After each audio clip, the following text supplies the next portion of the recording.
Ce ești pocăită de fața atâția copii, nu? Ce-ar trebui copiii? Ce ți-ar trebui copiilor ăștia? Dacă Dumnezeu mi-a dat, i-am făcut și gata.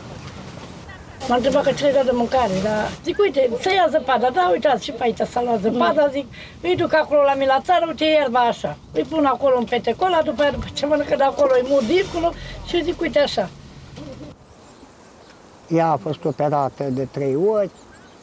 Eu am făcut în 2011 un preinfarct și de atunci m-a dat afară de la servici. Nu vreau să merg la cerșit, eu vreau să muncesc așa cât pot să muncesc, vreau să muncesc. Mai am copii de crescut, mai lucrez cu ziua. E strânt, e strânt.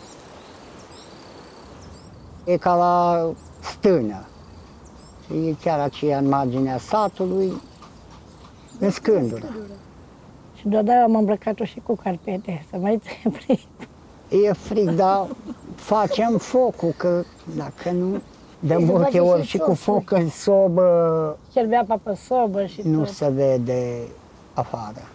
Păi eu dorm cu soția aici și că noi suntem mai friguros, stăm mai lângă sobă și acolo trage patul și doarme așa, că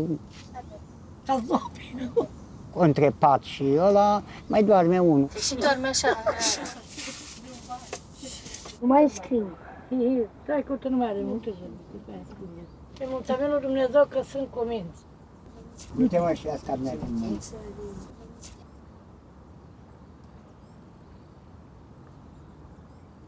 Ne-a adus zahăr, ulei, făină, paste făinoase, mazăre, biscuiți, dulciuri. Pentru copii.